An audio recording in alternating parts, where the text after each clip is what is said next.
defines a generation. Music is a soundtrack of revolution. Music is a soundtrack of movement. Music is a soundtrack of cause. There is an intersection of politics and pop culture that you didn't even know existed.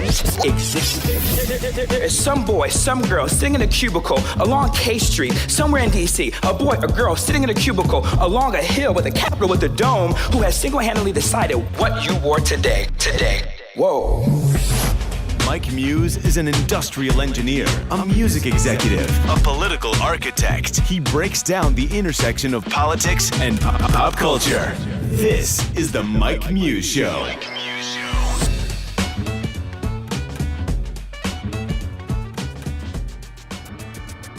Yeah. Gone on you with the pick and roll. Younger Flame, he in sicko mode.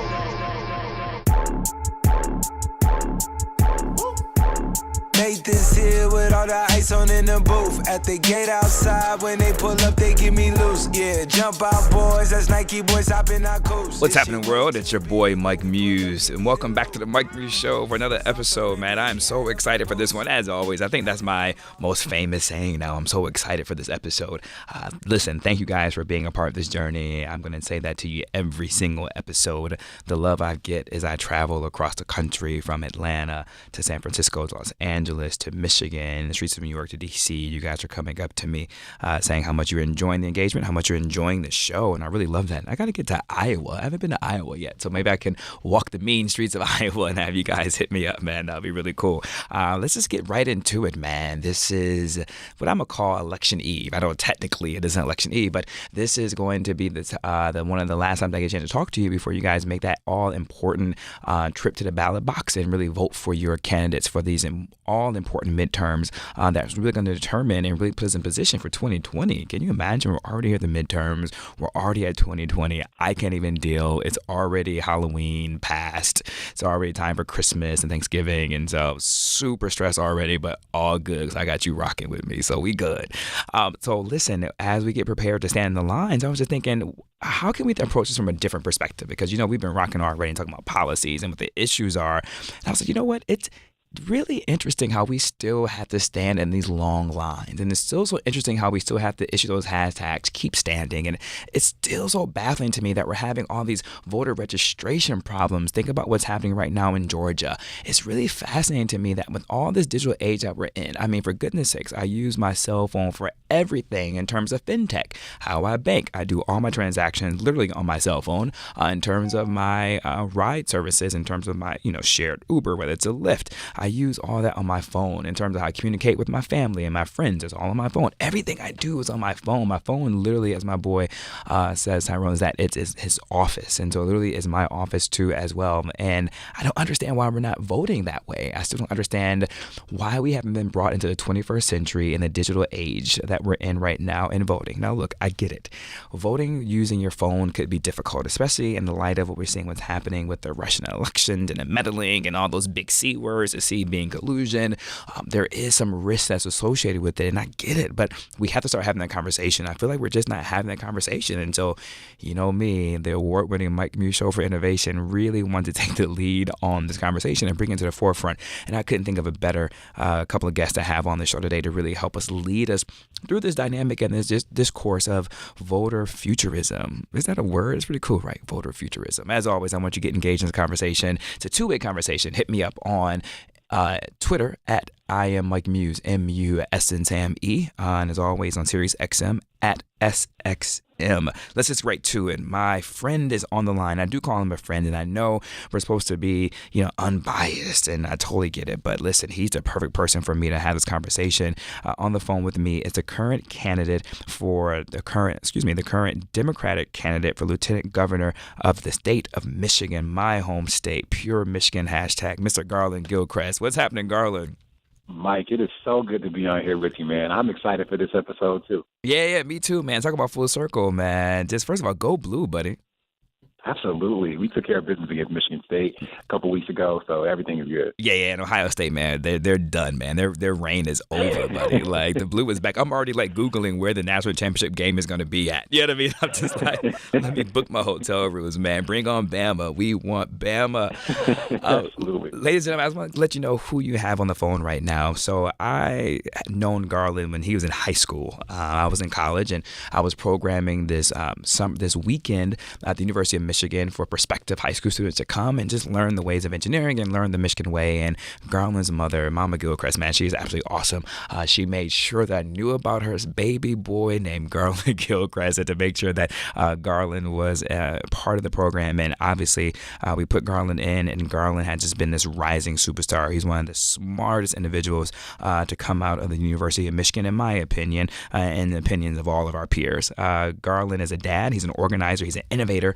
He's a Detroiter who's dedicated his career to fixing broken systems and getting things done. Garlin was a software engineer at Microsoft. After that, he went on to manage the 2008 Obama campaign in Washington, where he helped get people engaged in text messaging to recruit voters. He then went on to become the national campaign director at MoveOn.org. I think we're familiar with that organization, where he spearheaded a campaign to expand Medicaid in states with Republican governors, including Michigan. And then Garlin decided to come back to Michigan, and he became Detroit's first ever director of innovation and emerging technology, where he created an app for Detroiters to report problems they were facing every day, like broken fire hydrants, potholes, and broken streetlights. And then he became the executive director of the Center for Social Media Responsibility at the University of Michigan School of Information, where he helped media platforms like Facebook, Twitter, really define their public responsibilities. And now he's running for lieutenant governor. I think I got it all, Garlin. Did I get it, man?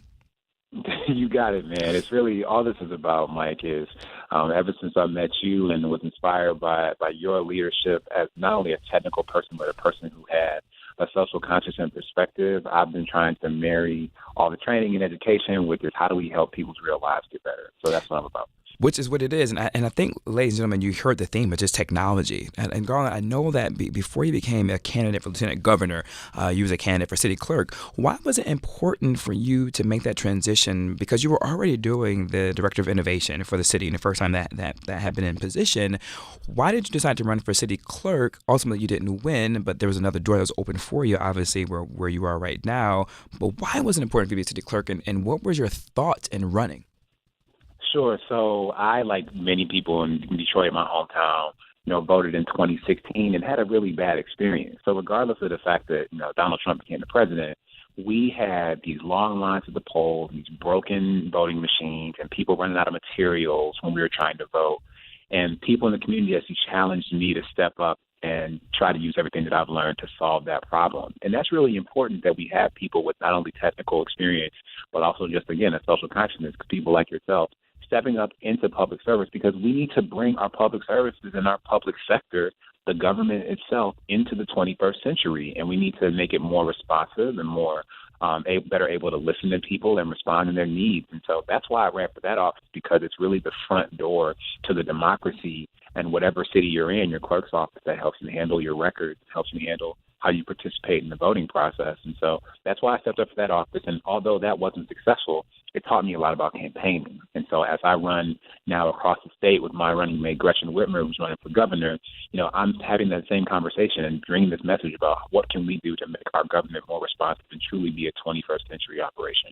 What I hear with you, Garlin, is by you identifying a problem, even yourself, just as a private citizen having to stand in lines to cast your ballot, you identified a problem and then you presented a solution. And that's really what technology is. The point of technology at its core is to provide solutions for problems that exist and to be problem solving, which is what you decided to do in your running.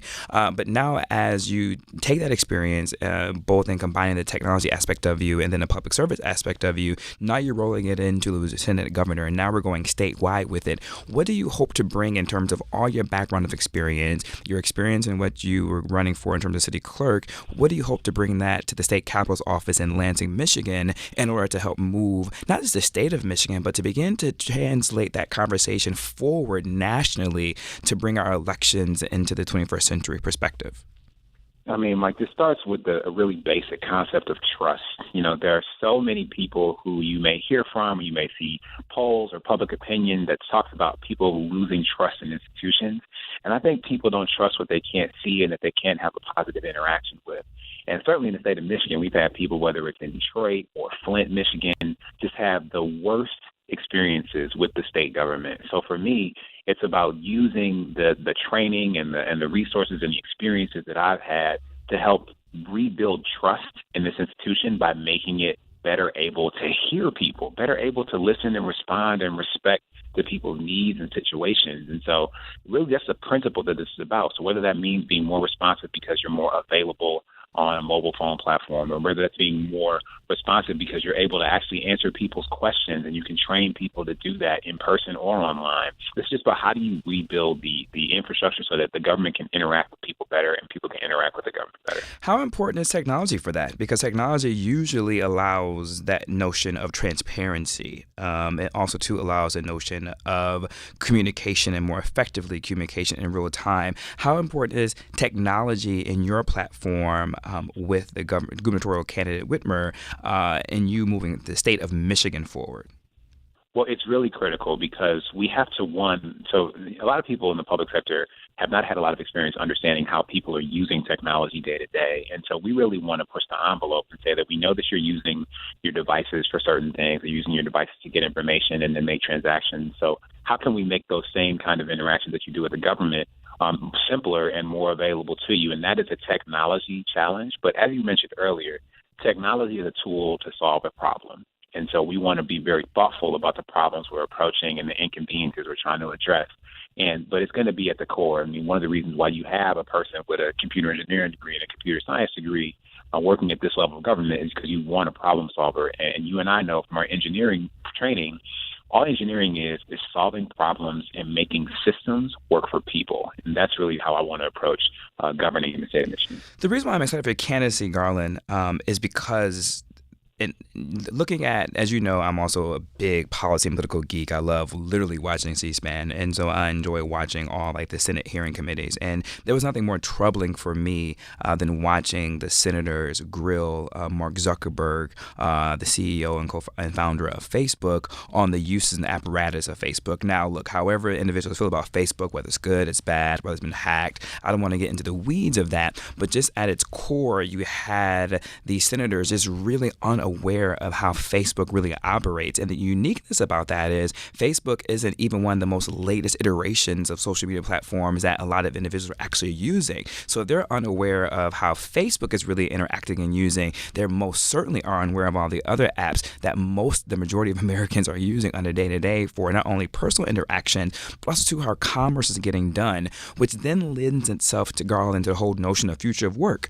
Now, listeners, you know I've been talking to you about future of work and AI and how it's transforming different industries, and we have to talk about the displacement of the workforce. There's no better position to have that conversation than within the state of Michigan, with the automotive industry being there. So, girl, let's just go there for a second, right? In terms of how future work and how you're thinking about the future work for the state of Michigan, with the automotive industry being at its core and using technology not only to prepare our workforces going forward, but then to begin to rethink how the citizens of the state of Michigan are thinking about technology.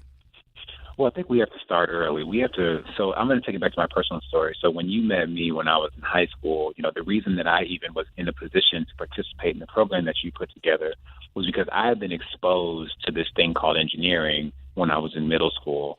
And in order to prepare for what the economy is going to look like going forward, we have to make sure that the people of our state have some fundamental skills that they can deploy. And so that's why, Gretchen and I talk a lot about doing things like creating access and pathways and exposure opportunity to training for just high-wage skills that can then be applied in any sort of industry as we look to diversify our economy.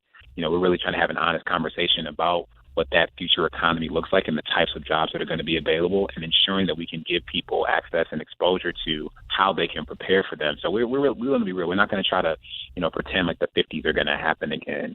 But we think that the 2020s and the 2030s and the 2040s can be prosperous for all of us if we create pathways to understanding. And so technology is going to be a really important way that we deliver that information and deliver that training.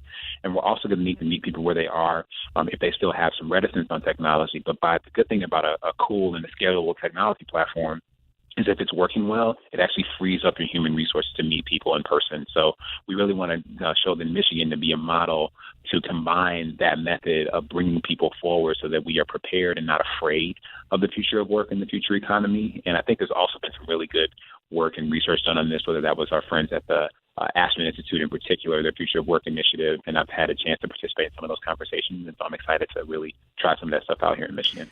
Girl, I'm trying my best, in the etiquette of radio, not to do all the hand claps and fist pumps and yes, as you were talking right now, man, because I'm excited for you and Gretchen, because when I talk to a lot of politicians, in particular those are along the manufacturing belt and the Rust Belt, those politicals are still, and even in the coal mining area, they're still adhering and trying to appease their citizens and talk about bringing back jobs and bringing back the manufacturing. And I feel like they're doing their citizens and their residents such a disservice. And I think they're actually not being honest with them and letting them know that these jobs won't come back to the way that they were in the 80s, heck, even in the 90s, right? But there's a way that we can transition that workforce and bring them, as you said, into the 2020s and 2030s, man. So I really appreciate you for having an honest conversation, not only with our listeners here nationally, but with the residents of the state of Michigan in terms of really getting them to understand what the dynamic of it is.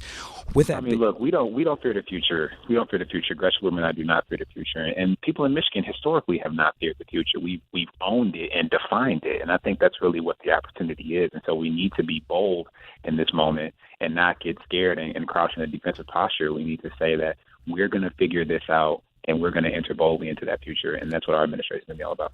Well, listen, let's talk about going to the future. I really am interested, Garland, and my listeners know that, when I create conversations, I never know where the conversation is going to lead. I don't come in with a pre-positioned answer or opinion. I really let the guest guide me into my curiosity. And so, Garland, as you and I have talked on numerous occasions and times, is about the voter futurism and what does that look like? And you running for city clerk, that let me know that you have an interest in what's at stake for our voters and our voting records and our voter registration.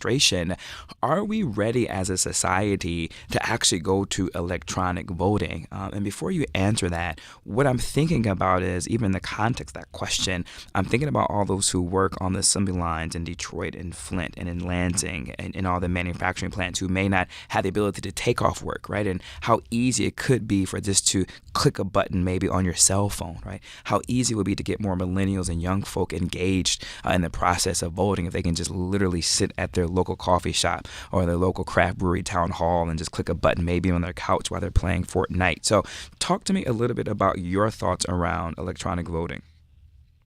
So I think we need to be aggressive about making voting easier and more convenient. But I actually think the technology in the voting process is actually going to start from the back end and then work its way to the voter interface, if you will. I mean, there's so much stuff we can do on auditing elections and verification of results that we just have to do, because how many elections do you see that are won or lost by single digits, whether it's funny business, and that stuff needs to be sorted out so we can trust our election results. And so I actually think that you're going to see a lot of innovation, whether it's using like blockchain technologies and et cetera, for instantly auditable voting results and stuff like that. I think that's going to happen first. And once we can then have trust in the results again, because you see parties now all the time challenging election results, that'll help us really see what the utility of technology can be in the process. And I think from there, it's going to work its way forward, ultimately getting into the interfaces and the conveniences that we can have in the voting process. So that's going to be, I think that's the path, the way that path starts. I think we can get there, but right now I think it's about trust and verifiability and being able to audit the results. And that's really what we're talking about when we're saying, is the election system, does it have integrity? And so I think that's a problem we need to deal with first. So for those individuals, Garland, who don't really do deep dives in technology, let's really just talk about blockchain. The listeners already know what blockchain is from our cryptocurrency episode that we did, but just for a nuts and bolts perspective of it, blockchain, listeners, is just a form of technology that has these nodes within the computer systems that allows the computers to communicate independently with each other to verify the information that's being transmitted is verifiable and valid. That's what we mean by blockchain in order to bring that into the process. So with that being said, Garlin, you really talk about the back end of the technology using blockchain. One of the questions that's going around is, so let's just say the blockchain is established and it's there, is this notion of to be verified using the paper receipt, if you will, right? Do you think that we should begin to have that conversation in going forward, or do you think that we should still be relying just on the traditional system that we have now? I think it's going to be an evolution in the voting process. I know revolution typically happens in that type of disruption, but I think voting may walk a little differently. But there are reference materials that exist right now. There are actually some professors at NYU who've talked about and have a paper out that looks at how you can do instantly auditable elections using blockchain, but also using existing voting system hardware. So you can have sort of the best of both worlds as you sort of try these things out. I think in a system that's so elemental as voting, I think people are going to need to feel like there is a transition window. And I think these are some good ways to start while we are having our innovators and our researchers kind of challenging and really defining what the future can look like. And we just need to have a path to get there. So I'm a believer that we can walk and chew gum. We can do both of these things. We can both push the envelope and also ensure the veracity and legitimacy of our systems and augment that veracity with technology's capabilities. And I just think we don't need to be scared of it. And I think that's the problem. And especially with the news over the last couple of years and all of the hand-wringing and what's happening with international actors trying to negatively influence our elections, like it's caused fear. Mm-hmm. So we need to deal with that. And we need to be honest that that's a fear that we can assuage, and that we can actually have hope for making the voting process easier. Because even for people who are scared of that kind of meddling, we also just hate the fact that so few people participate in the process. And so really, I think the value that we're trying to create is making it so that more people participate in the process and more people know that they have power and they can exercise it through their vote. That's what we want. And I mean, frankly speaking, from a partisan level, Democrats, we believe that more people vote, Democrats win. And so we want to make it as easy as possible. Right, which is actually what we're seeing in the results of early voting right now, in particular what's happening in the state of Georgia, and all the difficulties that we're seeing with the challenge of even the senior citizen being able to get a bus to pick them up at the senior citizen's location to go out and vote. And so voter suppression has been like this word that we've been watching for a while, but we already see it popping up in the midterm elections. And so who knows what's going to be like in 2020. Garlin, although I'm a big fan of technology, I'm a big fan of AI, I'm a big fan of, machine learning and big data, there's always some other sides to it that we have to be mindful of it. And so clearly you and I are ahead of this conversation right now as we begin to move this conversation forward. But what are some of the things that you're thinking about in terms of what we also need to be solving for ahead of time as we begin to take voter registration possibly digitally, right? Is it terms of, are you concerned about the facial recognition aspect and verification of the AI aspect of it? Are you thinking about those who may not be able to be verified? Are you thinking about those who don't have access to digital data and to Wi-Fi? And thinking about net neutrality, right? And the digital gap. So how should we also be thinking about the challenges that we need to be solving for the groups of individuals who are listening to us who are working on this?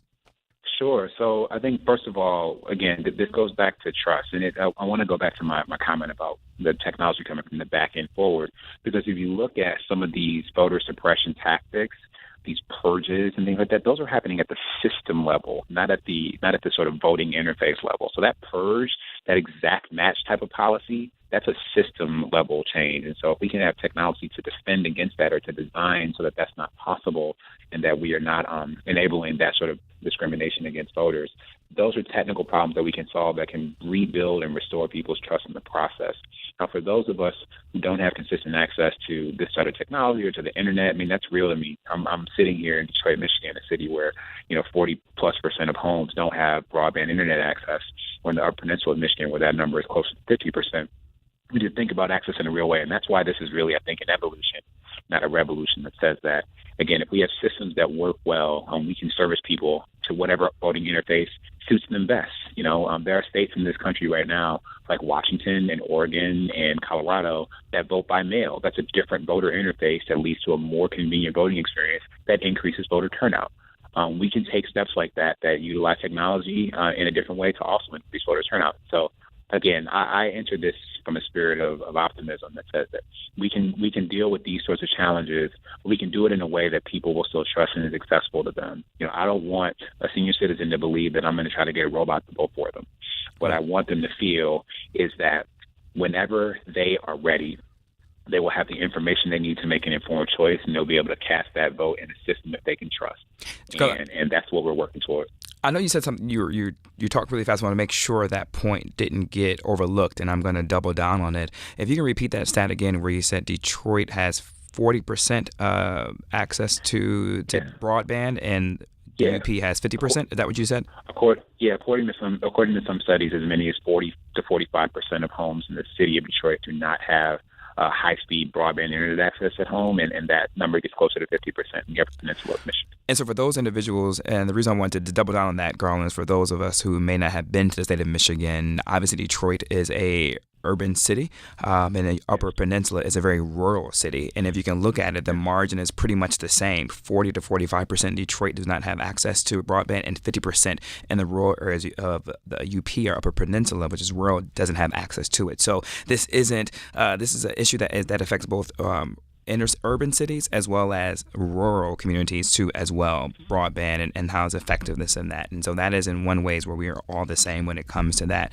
Ladies and gentlemen, I can talk to Garlin Gilchrist all day. Garlin, you and I must keep this conversation going. And ladies and gentlemen, I think you can see why I'm so excited to have an individual like Garlin Gilchrist as a candidate. I know as a commentator and as a host of a show, I should remain neutral. But in this situation, I've known this dude since he was in high school, and I am rooting for him all the way. Do not get mad at me, but you can at me anytime that you want to, man. But listen to him talk is the reason why we need more candidates like him who think critically and can think through these problems and solutions. Garlin, you don't sound like a politician whatsoever. And we did an episode here and we talked about what does the electorate want, and they want individuals who can talk like you, brother. So I'm so excited for your campaign. How can people reach you and find out what you and your campaign is up to?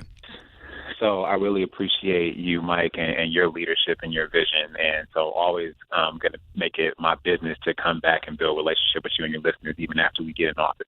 So that's my commitment to you. Yes. People can follow me on social media at Garlin on Twitter, Garlin. I am Garlin II on Instagram, and I'm Garlin Gilchrist Detroit on Facebook. That's the best way to keep up with me. You can see I do a lot of events every day, trying to meet people where they are, and so you can follow me on social media and see what's going on, and also see, what Gretchen Whitmer and I are trying to do for the people of Michigan and the trail we want to blaze for the entire country.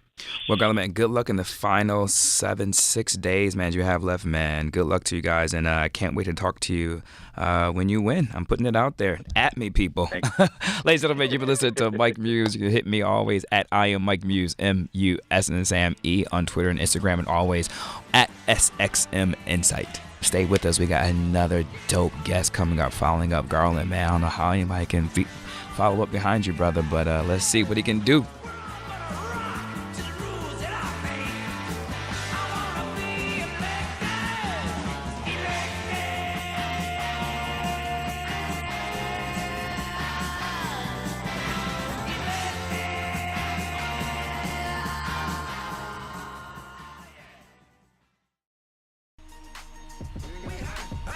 What the though? Where the love go? 5, 4, 3, 2, I let one go. Wow, get the though. I don't bluff, bro. Aiming at your head like a buffalo. You a roughneck, I'm a cutthroat. You a tough guy. That's enough jokes. Then the sun died. The night is young though. The diamond still shine. In a rough hole. What the though? Where the love go? What's up, world? It's your boy. I am back, man. What a super fun, cool conversation that we just had, man. You guys know I love all things smarts, all things technology, and I'm so excited right now, man. And I want to keep the smartness going. I just feel like we're on a roll with having some really cool dope, smart people, man. And my next guest does not disappoint. I was talking to Lieutenant Governor candidate Garlin Gilchrist, and just really talking about technology. And we're talking about blockchain, and we're talking about the future and fintech and future work and all these cool things, man. And now I got one of the big boys in from Silicon Valley. I mean, this man got some money. So I want to bring next the conversation to the Mike Muse Show, Mr. Robert Gordon IV. Robert, before I get into the conversation with him, listeners, I want to let you know a little bit about this guy and why I think he's so cool and dope. Robert Gordon is a digital marketing subject matter expert with over a decade of experience in leading, building, and transforming sizable cross-functional teams to influence an organization's marketing, brand, and sales strategy. Man, Robert enhances organizational and product brand equity by developing compelling narratives, stewarding strong partnerships, and crafting human-centric campaigns. But right now, folks, Robert is Hustle's head of digital transformation, where he increases the public awareness of Hustle's brand to drive adoption of the Hustle platform in new vertical markets. This includes everything, folks, from identifying, evaluating, and reporting on Hustle's overall posture and performance in alignment with evolving digital marketing industry best practices. Welcome to the show, Mr. Rob Gordon. What up, Rob? Hey, Mike, thanks for having me. I appreciate you. Yeah, no problem, man. What a really cool bio you have, man. You really create a great narrative of yourself. It's just like super smart. It's just like really digital, marketing. I'm the guy, vertical here, vertical there. At its core, man, what is Hustle? So Hustle is a peer-to-peer text messaging platform. And we got our start in the Bernie Sanders campaign. We really are like one of those technologies that's trying to change the way that people communicate. Mm-hmm. And so like the way that I like to break it down is it's not about texting, it's about rebuilding trust. And so what I like to say is that technology is isolating us, chipping away trust, right? We can't live our lives without ever leaving the house because we're on our phones all the time. We can spend all day online and never see or hear an idea that's not aligned with our own. And we, quote unquote, connect with people without ever really making eye contact anymore. And so when you think about that, you see things like membership is down, attendance is low. And the question is, how can technology bring us back together and rebuild trust in an age of attention deficit? So it's about communicating with people in the channel with the highest engagement. It's about leveraging that channel to bring people together and rebuild trust. And that's what Hustle is. And that's why I'm excited to be here. So talk to us a little bit about in terms of how rebuilding trust, because Garland and I were just talking about that too as well, about rebuilding the trust. Why is trust such an important tenement to what the work that you're doing there at Hustle?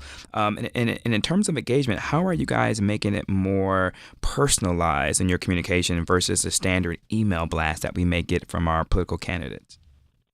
Yeah, and I mean, that's a good question. So in a relationship-driven business, you have to think that humans are kind of at the core of trust, right? And I think for us, when we think of our technology, we think of all these other platforms that are out there. And I think one of the core misconceptions about Hustle is that it is a bot-driven platform when that's actually not the case, right? So there's a human connection that can't be transferred or replicated by bots or otherwise. That's what we firmly believe.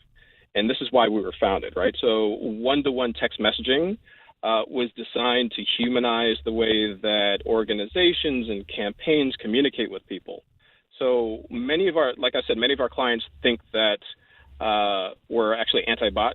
We're not anti-bot, but we also think that, and we believe that single messages that are kind of blasted out there don't create that deep, meaningful connection, mm-hmm. right? And so you actually see things like statistics nowadays that I was reading from CGS, which is a market research firm.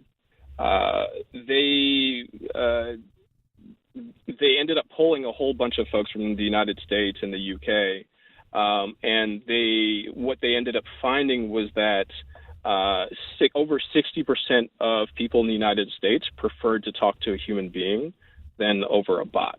Mm-hmm. And there are a lot of reasons for that, and there's a lot of different pieces of connectivity to campaigns on why you should be actually connecting to a human being.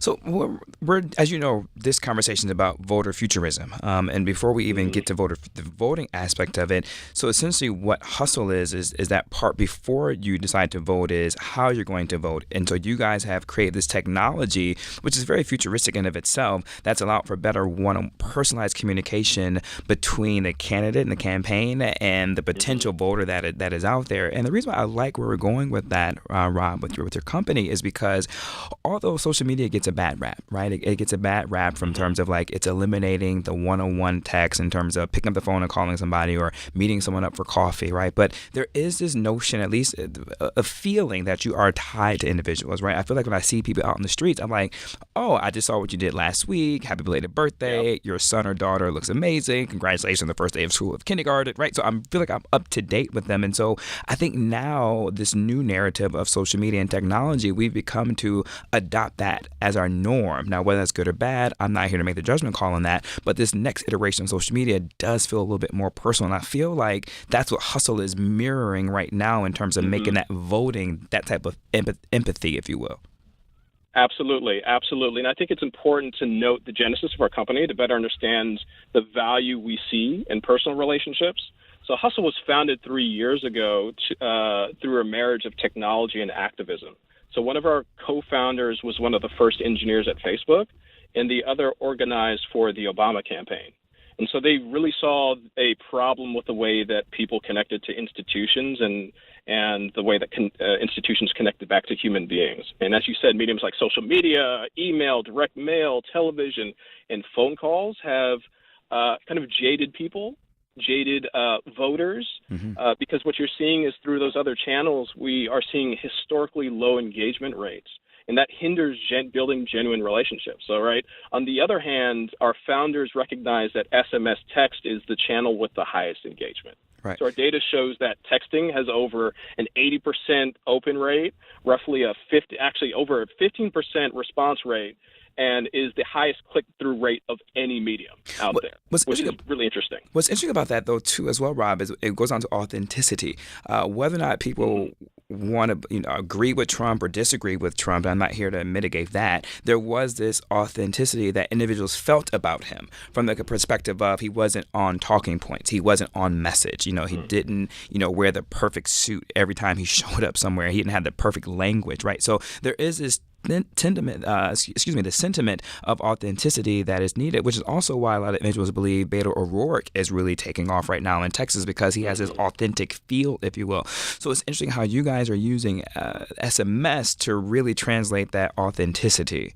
Absolutely. But with that being said, man, let's just transition the conversation because we were talking about trust, right? And when it comes down to how then, so now with Hustle's platform, we're now engaged, right? And we now know possibly who we want to vote for because, Rob, we're like 5 days out from election right now. So pretty much everyone's locked in, right? And so what I thought would be interesting to talk to you about, and ladies and gentlemen, I didn't get into it because, he's here on behalf of Hustle, but Rob is a previous founder himself. So he has a company called that got acquired. And so he did what every entrepreneur wants is to create an exit and be acquired. So Rob, first of all, cheers to you. So you really, and we're going to have you come back on and talk about that a little bit later in terms of exiting and acquisitions and what that world looks like. But you really have an authority of understanding technology and Silicon Valley and trends, right? And really stepping out on edge to really solve for something that isn't out there. And I'm just perplexed, Rob, that we're going to be standing in line this coming Tuesday, right? In some parts of the country, is going to be cold. Some parts of the country is going to be hot. It may be raining. It may even be snowing. Heck, we don't know what's going to happen in the state of Wisconsin during this time period. And I'm just still amazed how we have to stand in line. And I'm still amazed how we have to, at least here in the city of New York, we have to pull these levers down, these very antiquated, archaic systems where we have to go into elementary schools in the bottom of church basements to vote when we right now, Rob, we transfer money via Cash App and Venmo, right? Like we order food right now immediately on Postmates and Seamless. And so we're in such a digital world, but yet our voting is still so analog, right? And I wouldn't even say analog, paper. Why do you think that is right now? That we still haven't did forward progress into making voting more electronic and digital? Well, so the other thing to note in my experience is my first job out of college was working for the DNC. And part of what I was tasked by Howard Dean as a part of the 50-state strategy was to go to New Jersey. He ended up putting millennials in every state. But my role was to go into New Jersey to figure out how to use new and emerging technology to not just get folks out to vote, but also train and to connect back into the base. And at that time, we were working with technologies like the Facebook.com. This is before it was called Facebook.com. This is when it had the at the end. You remember that? I still remember. I still say the Facebook just for fun, just for the tongue in cheek. I saw you on the Facebook. Yeah, I know, right? There were a couple thousand people when that first started, but we knew that there was something important on the wave of new and emerging technology. And then we also were looking at places like Twitter, right? And this is before Twitter became this behemoth of a platform, before they both did. And I say this to say that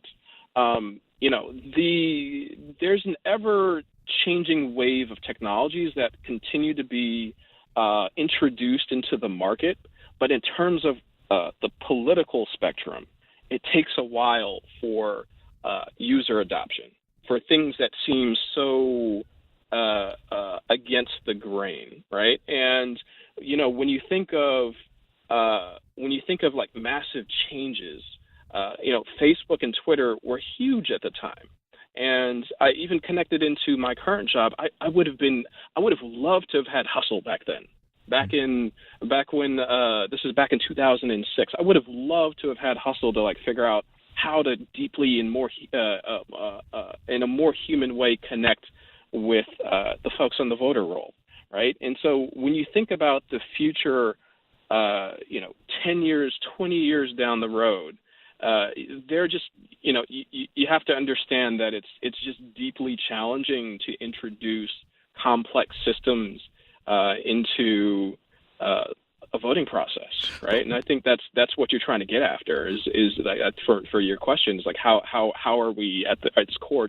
How can we change some of those courses? So what I hear you saying is one part is early adoption is a challenge, right? But let's talk about what it could solve for, though. You being out there in Silicon Valley, you guys are solving issues on a day-to-day basis. Like, what are some of the things that voting electronically can solve for, in your opinion?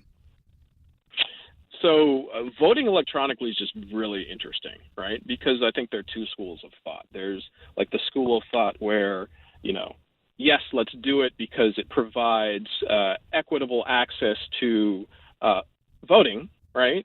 For where places like we just saw in Atlanta, they just struck over 100,000 people off the voter rolls. That's crazy to me. But then, on the other school of thought is, what about security concerns, right? And, I think for when, I think of technologies, and this is one of the reasons why I do love Hustle, is instead of using bot-driven artificial intelligence, we actually have like the human connection. And so I do think like that human aspect, there has to be some sort of human aspect connected to the voter rolls to some extent, right? Because I think full autonomy doesn't actually answer the question of safety when it comes to like that conversation. So it's interesting. I think you and I seem to be a little bit on opposite sides. I think I might be more on the progressive aspect of you, right? So I'm like, I need this now. I just don't understand why I can't just click a button on my cell phone and just gets uploaded. And I'm really shocked right now, Rob, that you are in Silicon Valley and you actually are being more methodical and a little bit more, I wouldn't say apprehensive, but you're definitely being more mindful and cautious. I didn't take a stance. Moving forward, I see you being a politician right now. Let me find out you're running for election in 2020. So I'll go ahead and take the heat, Rob. And so I actually understand why that is. And so I, from one standpoint of view, I believe there is technology out there that will help support that, and in particular blockchain. And so I'm curious to see from your opinion, one, do you think a blockchain can kind of help solve for that? And blockchain seems to be the hot buzzword of the day right now. Will blockchain solve for that? And your thoughts? Yeah, and I just want to be clear. I did not take a stance on that. I was just highlighting that there are two schools of thought. And I think that, both schools of thought are very interesting. But when you talk about blockchain, right? So blockchain is, it is the buzzword. It is it is something that is the future of transactions, right? For not just Silicon Valley, but across the world. And everyone's trying to figure out how they incorporate blockchain into their transactional technologies. Maybe at some point, blockchain can be a technology that allows for voters to donate to campaigns. Maybe. But I think, the challenge with that is blockchain is so open source and anonymous that when it comes to rules and regulations from a financial standpoint, for if you're thinking of campaigns, that actually might get a little bit challenging. And I am not the foremost thought leader in kind of the financial area, but I have a little bit of knowledge to understand that, there can be some challenges to those rules and regulations. What do you think? Yeah, well, thank God we're not talking about finance and campaign donating right now, Rob, because, that's a whole separate sector in terms of the blockchain, in terms of providing the back end for the fintech, and that allows for wire transferring, and it could be a great source in terms of technology, in terms of finance contributions. But I'm more interested in the sense of it for our conversation purposes today, in terms of how it could solve for that trust issue that you were talking about earlier, that your company is kind of help addressing and solving for, how blockchain could be that mitigator when it comes to trust, when it comes to the voting process, right? And so that is one of the other issues too. A separate issue though is the verification. Now I'm seeing on both sides of the conversation right now is, well, then how will we prevent voter duplicity, right? And to make sure that voters are voting to say who they are and who they're not. And that was when AI comes into play, and AI facial recognitions. And so there's some companies that are out there right now that are working on really pulling together vis-a-vis your social media. In particular, the company is called BandQ. They're really focused on pulling together your selfies, your profiles online, to really make a composite identity of you, so that when you do go to vote vis-a-vis your mobile phone or an application on it, that it could be verified that is you. I think in one aspect of it, that's good, but in another aspect of it, I think it becomes a danger when it comes to the ability of AI and facial recognitions. And so I guess going forward, Rob, where do your thoughts, and this is just you as Rob Gordon, this isn't you working for Hustle, this is just you departing yourself and detaching your thoughts from your current company, just in terms of being a techie, right, and going forward, like, what are your thoughts in that space? Yeah, and I do want to go back to blockchain as the idea of like a trust, right? And so what I would say is many of the ideas surrounding blockchain are, a lot of people think that blockchain is risky and radical, right? But at the core of blockchain is trust, right? And if you think about it in this lens, right? So as the cost of trust plummets because of new technology, third parties are thinking about how you facilitate like that conversation around trust. And I think that, blockchain can solve for that. There are other technologies out there that, are being developed right now with the idea of kind of like that human trust factor in mind, right? And like the question is, are we ready for radicalized technologies? And I think in Silicon Valley, it's easy to say yes, but when you go to other parts of America and you have these conversations, it's one of those things where it's like, technologies have to prove themselves, right? And like that's how you get adoption. You have to prove yourself in a way that allows for like the human element of a person living in this world to trust that technology to do the things that it says it's going to do. Which is why there's this hybrid notion of the paper receipt. If you do as of online, that there will be a paper trail that will be associated with it, if you will. But that even comes up in the problem itself, because some are saying maybe it could get sold into the wrong hands and really cause a stir post-election tabulations of it all.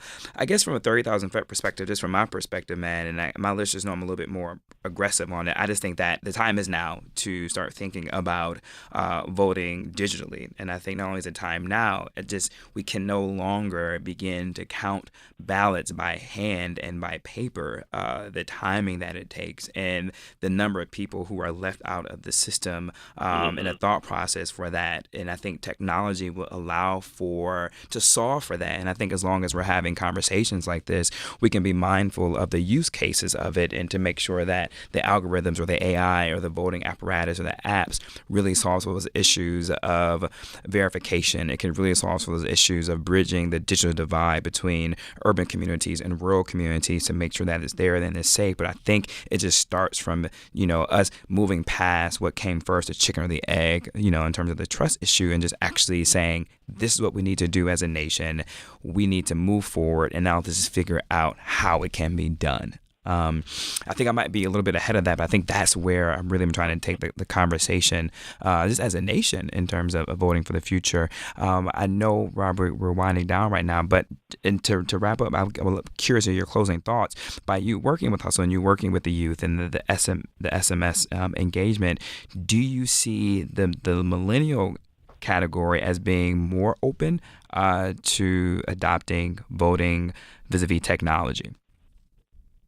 Yeah, I think just for me as Rob Gordon, the person, I do see millennials being more open to adopting technology, right? Because, that's what we're making our bet on, right? Our bet is that, for example, at Hustle, we understand that over 95% of millennials will choose to use their cell phones as their form of technology over anything, right? And if I think about, the future of voting, I do think that millennials are more trusting. I mean, you look at the situation with Facebook and any other places that millennials have given freely their information to, right? There's clearly a trend of millennials being opening and welcoming the technology. I think it really just goes back to, are these technologies doing everything in their power to protect the people in which they serve, right? And that's always top of mind for me. I'm laughing, Rob, just because I'm that guy that these companies love, because I'm like, yo, just take it all. Here's all my information. Here's all my credit cards. Here's all my data, just because I just want things convenient, easy. I want one click and go, one click buy, one click eat, one click eat shop, right? And I'm not even thinking just of millennials, but even if you think about those who are outside the millennial category in terms of what Amazon Prime is doing. I have a lot of friends in other categories who spend so freely their credit card and the data information is getting used on those type of sites. I think they will also be open to adopting to as well, because they are already giving their information even in ways they don't realize it. Rob, we can keep going all day, my friend. Got to have you back for part 2. How can individuals reach you for more conversations about this? Yeah, absolutely. You can reach me at Robert Gordon IV. That's at Robert Gordon IV on all social media platforms. And I think the thing that I just want to end with is, what we're really discussing here is digital transformation, right? And so digital transformation isn't about just having the right digital tools. It's also about having the right talent, the right frameworks, the right processes for your organization, for your idea, and then only truly can an idea or a company be transformative. So that's what I'd just like to leave you with in this conversation. And I'd love to have a part 2 to this for sure. Not only the company, but government and politicians too as well. So I think that's government and politicians. Yeah, absolutely. That's all the same, man. Rob, thank you so much. Listeners, that is our time for today. As always, you can hit me up at I am Mike Muse, MUSE on Twitter and on Instagram to get involved in this two-way conversation. And as always on Sirius XM at SXM Insight. Talk to you next week. Peace.